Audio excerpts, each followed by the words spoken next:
Sim, senhoras e senhores, tudo bem? Tudo certinho?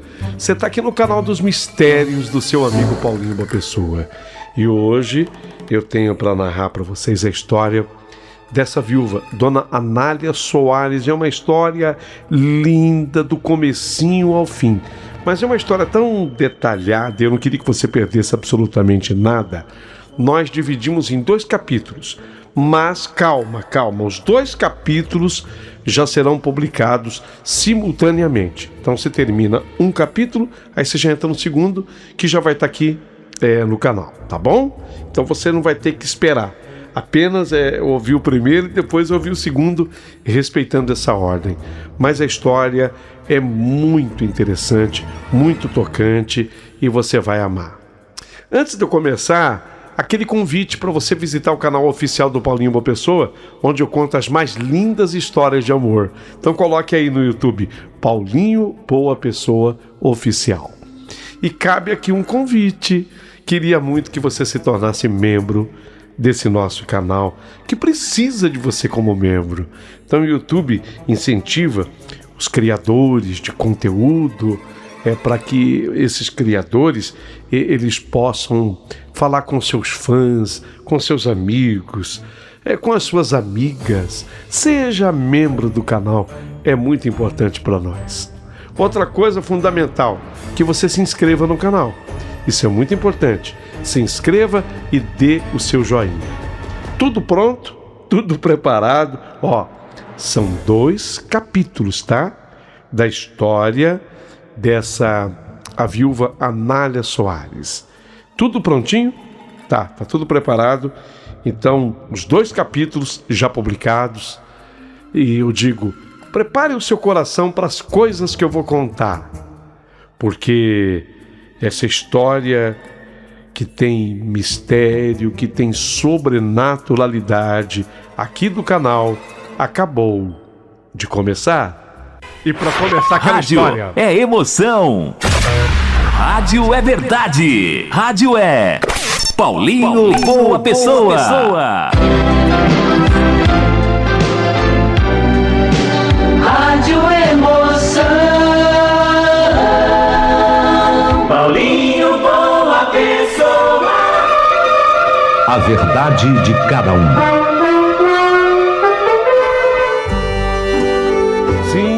Era o ano de 1972, o Brasil ainda era outro, mais ingênuo, mais áspero também, mais silencioso.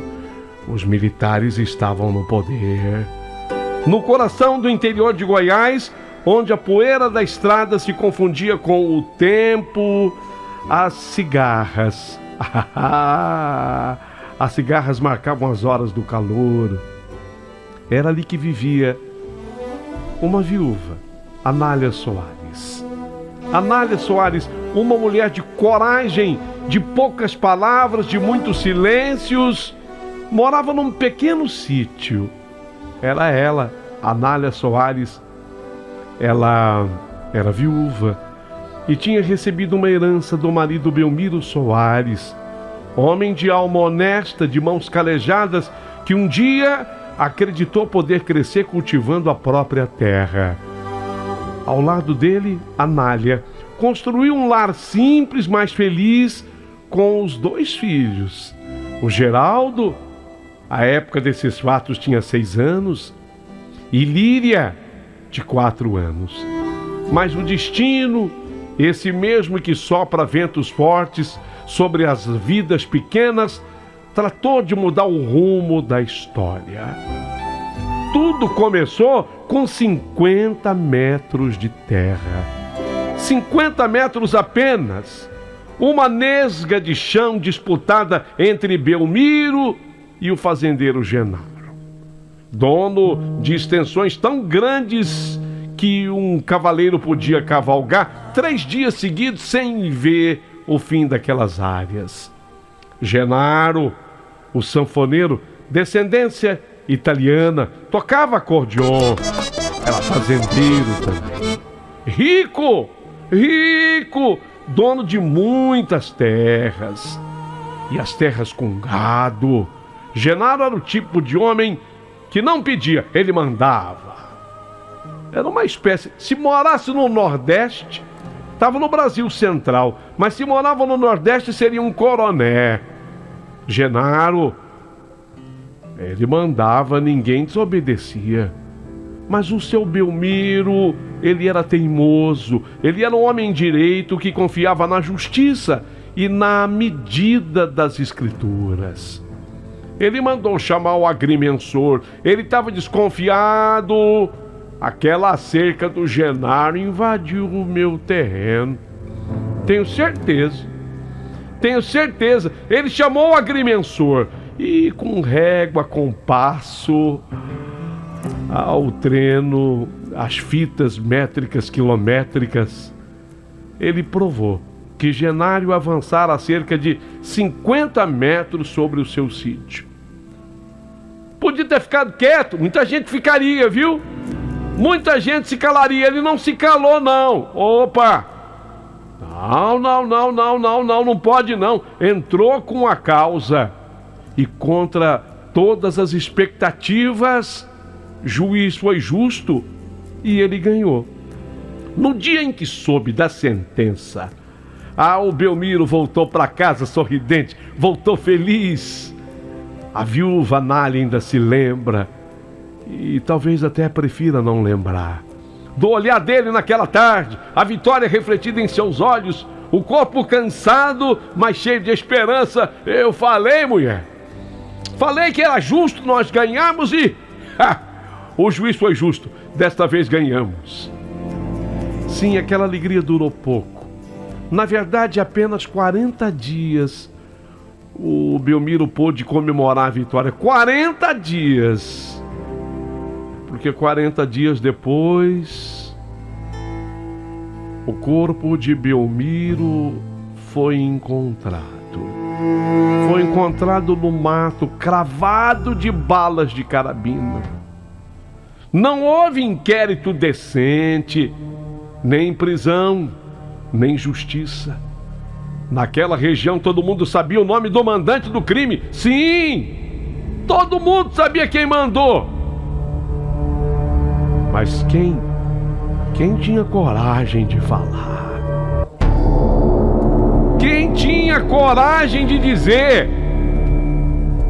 Naquela região todo mundo sabia que Genaro, o fazendeiro Genaro, que nas horas de folga ainda tocava acordeon, mas ele era um homem de fala dura, riso de veneno.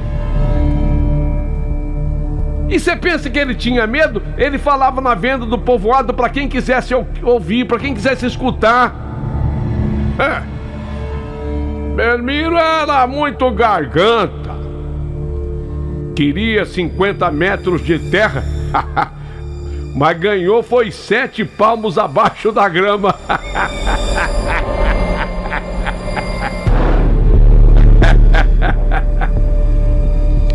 Ninguém duvidava, mas também ninguém ousava falar. A viúva Anália, ela ficou só com as 2 crianças pequenas num sítio improdutivo.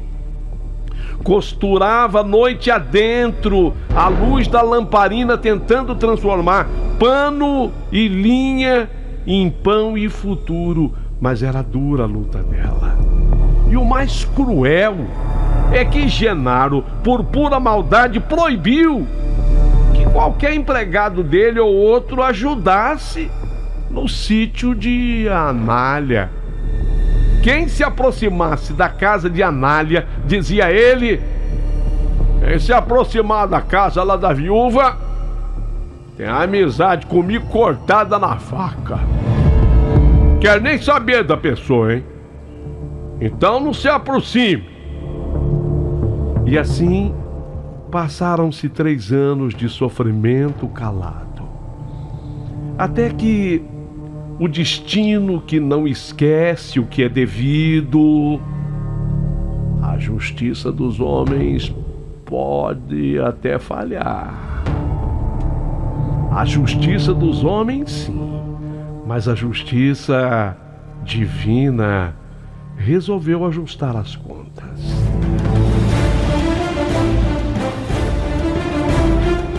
Numa manhã abafada de outubro, Genaro saiu para a caçada. Muitos dizem que foi castigo de Deus, outros que foi apenas o acaso da mata. O fato é que, quando ele fez mira contra um queixada gordo, porco do mato, ele não viu, o Genaro não viu que entre as folhas se movia uma coral, uma cobra traiçoeira, bonita, dessas que o sertanejo respeita mais do que o próprio diabo. Coral verdadeira. A cobra picou o tornozelo de Genaro. Ao ver, ele se agitou, gritou, tropeçou, tentou correr, mas o coração, pesado de culpa e veneno, não resistiu. Muita gente nem sabe se foi efeito do veneno só, foi o susto, foi o medo, o coração dele não resistiu, não aguentou. Genaro morreu ali mesmo, cercado pelo mato que tantas vezes testemunhara suas maldades. E por incrível que pareça, ninguém chorou.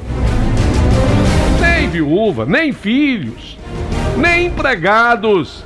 Ninguém chorou, e muito menos choraria a viúva Anália. Ela também não chorou. 4 meses depois, algo começou a mudar.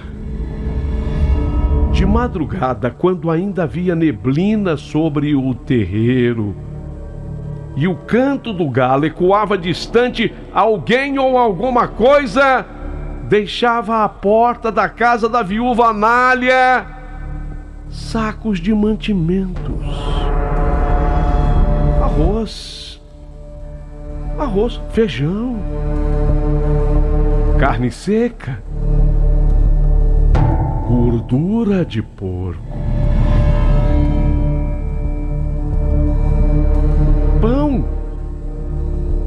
pães caseiros embalados num pano de linho branco, e ainda litro de leite fresco ainda morno, como se recém-saído da teta da vaca. Ela nunca via quem deixava aquilo. Mas quem? Quem é que deixava aquilo para a viúva Anália? Ela sentia que não era só um gesto de caridade, embora até fosse. Era uma coisa de uma alma boa, sim, ou de uma alma em busca de paz. No pequeno povoado, ali em Goiás, que era grande o estado quando ainda não havia Tocantins, o mistério persistia todas as madrugadas. Alguém ia lá, deixava mantimentos e não faltavam os pães e o litro de leite ainda morno. 2 pães embrulhados num pano de linho apareciam na soleira da casa da viúva Anália Soares. Ela nunca via quem deixava, nenhum rastro, nenhuma sombra, nenhum som de cascos na estrada de terra.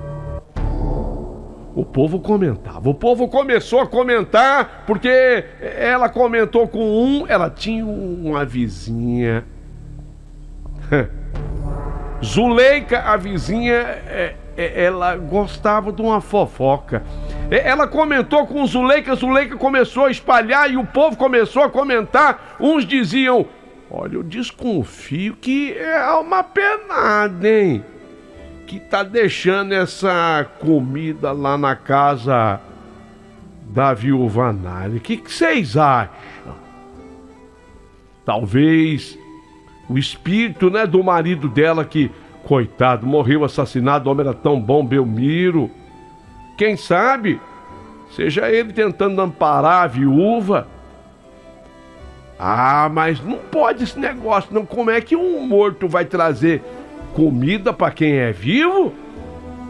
Outros juravam que era alguém de carne e osso mesmo, sabe, talvez arrependido de alguma culpa antiga, mas quem? Genaro estava morto, o fazendeiro ruim havia morrido, quem? Anália já nem tentava mais entender, ela apenas fazia sabe o quê? Ela se ajoelhava diante do pequeno oratório de São José, murmurando entre lágrimas: "Oh, São José, meu santo de devoção, seja quem for, que o Senhor interceda junto a Deus, que abençoe as mãos de quem traz isso para mim, porque tem ajudado demais no meu sustento e no sustento dos meus filhos. Desde a morte do Belmiro, desde a morte do meu marido Belmiro, o tempo parou dentro aqui de casa. O fogão de lenha ardia pouco, a voz dos filhos, Geraldo e Ilíria, era a única vida que restava. Nós vivemos do pouco que eu ganho costurando, e vez ou outra eu lavo uma roupa para as vizinhas, para os vizinhos. Mas o pão, o leite, os mantimentos que chegam antes do amanhecer é que tem ajudado a sustentar a casa e os nossos corpos. Ô São José, abençoa quem está fazendo isso, interceda junto a Deus Nosso Senhor. Até que naquela madrugada o vento da serra soprava gelado pelas frestas da janela. O cheiro de terra molhada subia do chão, misturando-se ao cheiro do café que ainda não existia. Anália, ela resolveu ficar acordada. Eu tenho que descobrir quem faz isso. Eu tenho que descobrir quem é que faz isso. Ela ficou assim, quietinha dentro de casa. E quando ela escutou um barulho que vinha lá de fora, isso por volta mais ou menos de 4:10 da manhã, aí ela acendeu de uma vez o candeeiro e empurrou a porta devagar. E lá estavam eles: o leite, os 2 pães e mais alguma coisa.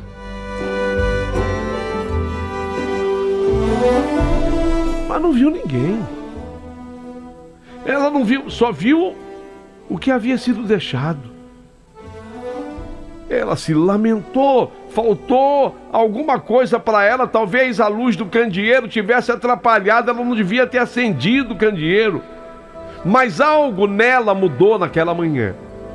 Talvez fosse o coração cansado de mistério, talvez o instinto de mulher que sente quando há alguém por perto. De qualquer forma, ela decidiu. No dia seguinte, ela ficaria acordada. Ela descobriria de uma vez por todas quem era o anjo ou quem era o fantasma que a visitava e que deixava os mantimentos, os pães e o leite. Não foi na noite seguinte, nem na outra, e nem na outra, mas uns 10 dias depois. Anália falou: não posso acender nada, nem lamparina. Os filhos dormiam e ela ficou no escuro. Aproveitou que era uma noite de lua cheia. E a lua clareava praticamente tudo. Então ela aproveitou aquela noite. Ficou ficou sentada esperando. Segurava um terço entre os dedos, rezando, porque o seguro morreu de velho. Os meninos dormiam. Lá fora, o vento fazia o velho pé de jatobá gemer. O relógio, aquele despertador marcando 3:30 da manhã.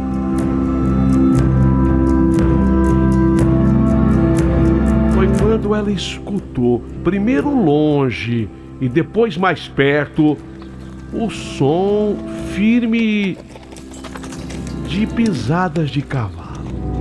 A chama da vela tremia. Então, é só a vela. A Nália achou que fosse a hora. Se levantou devagar.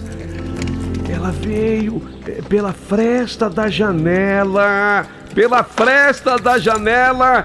Ela olhou, ela viu o vulto de um homem montado num cavalo baio. O chapéu cobria-lhe o rosto. O homem desceu, olhou para os lados e, com uma calma quase respeitosa, colocou o leite, os pães e mais alguma coisa sobre o degrau da porta. Nossa! É um homem. Antes de montar de novo no cavalo, ele levantou o olhar por um instante e a Nália sentiu que aquele olhar atravessava a madeira, o vidro, a janela. Havia algo de familiar ali. Não, o rosto não era assim familiar, mas eu digo o peso da cena. O mesmo peso que ela carregava desde o dia que encontrou Belmiro morto no mato. Então, na manhã seguinte, ela contou para Zuleika. Ela comentou com a Zuleika. A Zuleika tem uma língua. Então, na manhã seguinte, as vizinhas já cochichavam. Olha, eu tô desconfiada. Pelo que eu escutei falar aí, que o filho do finado Genaro, ele voltou. Ele veio de Ribeirão Preto pra cá, pra assumir as terras do pai. A Zuleika falava com ar de quem mastigava veneno, sabe? E dizem que agora é ele o dono da fazenda inteira. A fazenda Santa Cruz agora é dele. Diz que o nome dele é Rodrigo Genaro. Bonito, mas é sangue ruim igual o pai. O nome ecoou dentro de Anália como um raio. Porque se fosse Rodrigo Genaro, ora, ele era filho do assassino do marido dela. Sim, se fosse o Rodrigo Genaro, era filho do assassino do marido dela. O nome ecoou dentro dela como um raio. A mesma família que havia destruído a família dela. Será que é ele?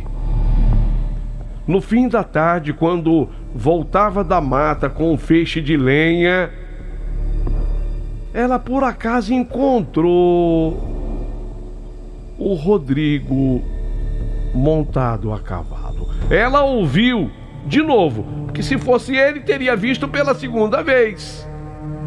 Uma na madrugada. Era o mesmo cavalo baio. O cavalo. Eu acho que ela identificou primeiro o cavalo baio. A mesma figura alta do homem, o mesmo olhar calado. Ele desmontou, tirou o chapéu e disse com a voz calma: boa tarde, dona Anália. Anália Soares, né? Ela gelou. Sou eu. Respondeu seca. Sou eu, o que o senhor quer comigo? Ele hesitou. Nada que lhe perturbe, nada que faça mal. Eu só vim pedir que... por favor, não tenha medo de mim. Eu sou Rodrigo. Sim, Rodrigo Genaro. O ar ficou pesado. Nem o vento se atreveu a soprar. Amália apertou o feixe de lenha contra o peito como se fosse uma arma, um escudo protetor.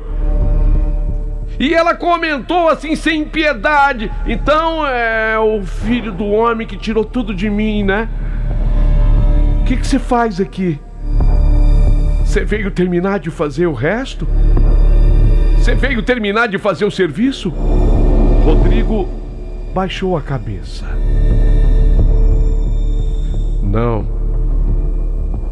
Não, eu vim tentar consertar o que meu pai destruiu. Ela cuspiu as palavras como uma faca.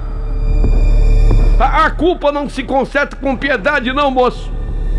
O que eu perdi para sempre. O que eu perdi não volta mais.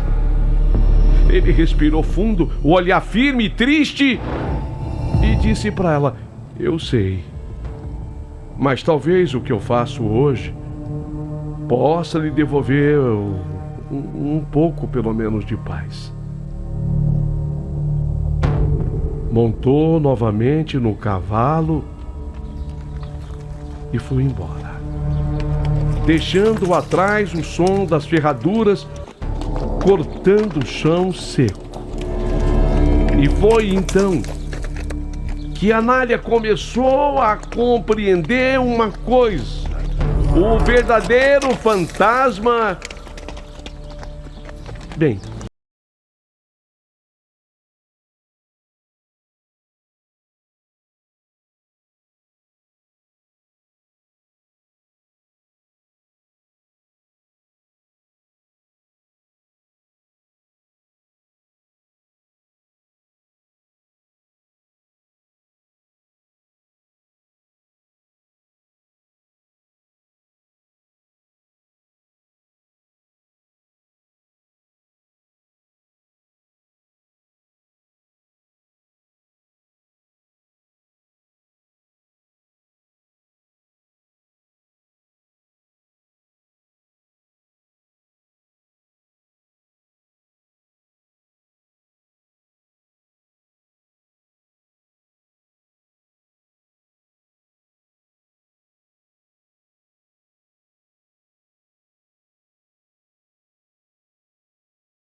o ódio que antes queimava começou a confundir-se com outra coisa. Não era perdão. Não era perdão, mas também não era mais só raiva. Não era mais só ódio. E assim, entre o barulho do vento, o cheiro do pão quente e o som distante das patas de um cavalo, A história que nasceu da morte começou a renascer à beira do amor, à beira do amor. E amanhã, aqui nesse canal, e amanhã, aqui, nesse mesmo horário, você não vai perder a segunda parte da nossa história.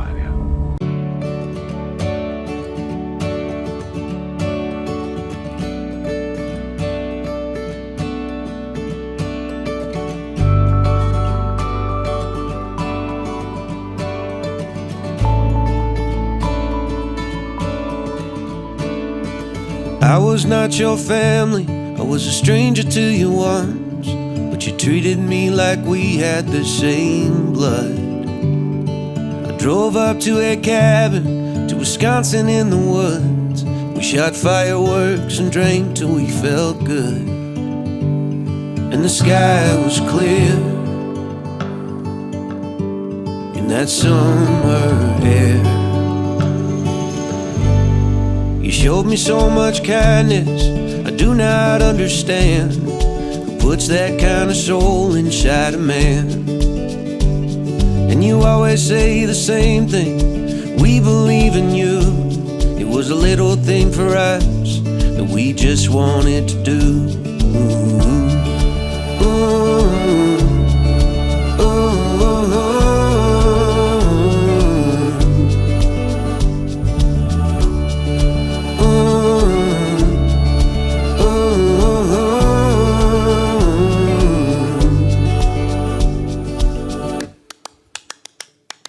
the night I met your family, the night I met your friends, there were plates of buttered shrimp and hungry hands. And as the fireworks were dying, the whiskey shots were flying, at 2 a.m. something's cooking in the oven. The sun is rising in the eastern sky. You showed me so much kindness, I do not understand who puts that kind of soul inside a man. And you always say the same thing, we believe in you. It was a little thing for us that we just wanted to do. Ooh, ooh, ooh.